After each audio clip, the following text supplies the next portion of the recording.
You know the sting when someone questions whether you were ever a real father. When they look straight at you and imply you walked away from your duty. That kind of wound cuts deeper than a blade and leaves scars that never fade. But the truth has a way of rising to the surface, often when you least expect it. My name is Trevor, and this is how 2 decades of careful record-keeping turned into the most satisfying minute of my life. It started back in 2003, when my marriage to Veronica collapsed. We had 2 kids, Madison, 8, and Connor, 6.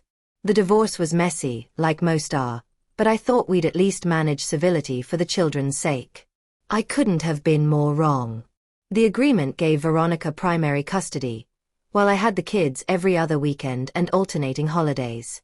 My child support was set at $800 a month, more than the state required. That didn't matter. They were my kids, and I wanted to give them everything I could. From the very first month, I paid on time. Not just the court's figure, often more.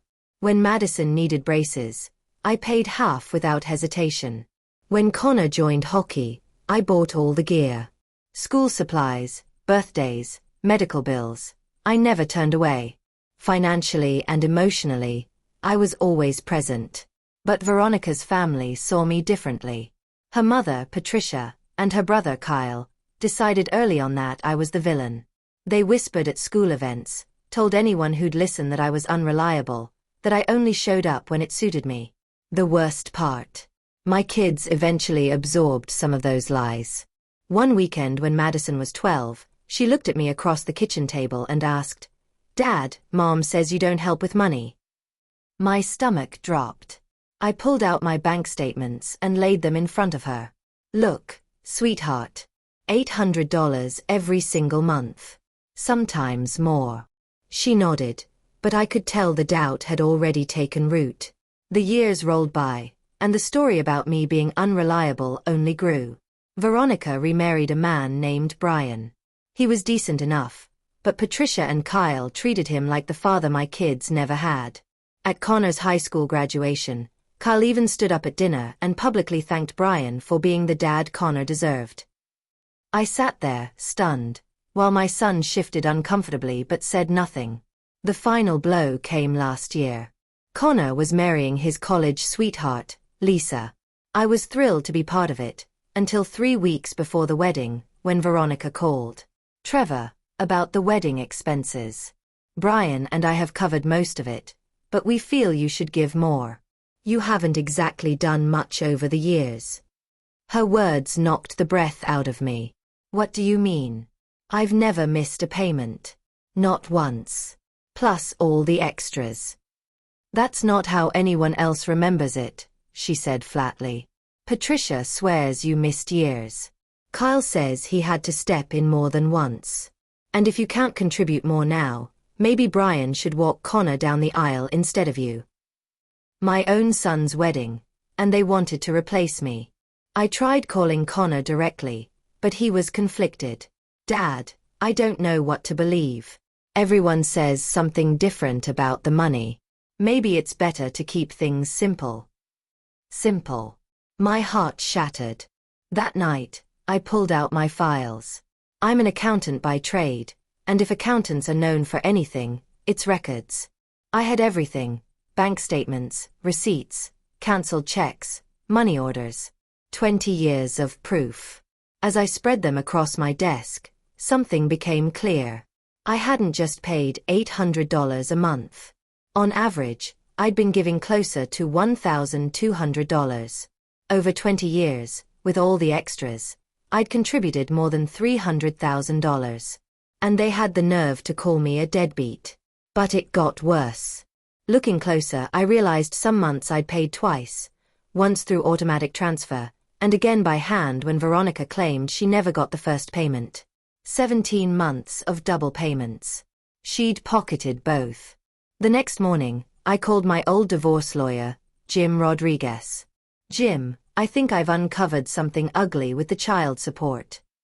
He went through the files quietly. Finally, he looked up. "Trevor, this isn't just family drama. This looks like fraud. Serious fraud." We filed a motion to have the court review everything. Veronica's lawyer brushed it off as bitterness, but the judge, Martinez, ordered a full hearing. That October morning, I walked into court with 3 briefcases of evidence. Jim had organized every payment into a timeline. Veronica showed up with her entourage: Brian, Patricia, and Kyle. They sat together, smug, like they were attending a wedding rehearsal. Patricia even gave me a satisfied smirk, convinced I'd leave humiliated. Connor and Madison came, too, uneasy but curious. For the first time, they'd see the truth. The judge called the case. Veronica's lawyer, Catherine Wells, stood with a slim folder.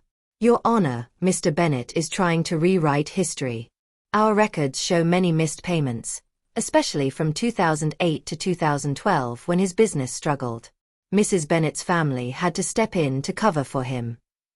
Patricia nodded proudly. Then Jim stood. He wheeled over our cart of files and opened the first case. "Your Honor, we have the complete financial history here. Let's start with 2003. For half an hour he laid it out, every payment, every date, every method. The memos on checks that read things like Madison's school clothes, or Connor's hockey fees. The room grew still. Patricia's grin disappeared. Kyle stopped whispering. Even Veronica's lawyer began to squirm. Then Jim opened the second briefcase. "Your Honor, during review, we discovered duplicate payments for 17 months. He laid out the proof: bank records showing automatic transfers, then copies of hand-delivered checks for the same months, all endorsed by Veronica. The judge leaned forward. "Are you saying Mrs. Bennett knowingly accepted double child support?" "We're simply presenting the evidence," Jim replied. The third briefcase held the extras: medical bills, sports gear, graduation gifts, everything beyond child support. The total was staggering. When Jim finished, the courtroom was silent. Judge Martinez turned to Veronica's side. "Do you have any response?" Her lawyer stammered. We'll need time to review. "These are bank records," the judge replied. "They speak for themselves." Veronica tried to argue. "Some of those were gifts, not support. And the doubles, I meant to pay them back." The judge cut her off. "Mrs. Bennett, this went on for years. You expect us to believe you never noticed double deposits?" The silence was crushing.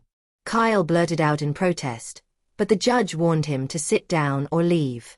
Their entire narrative had collapsed.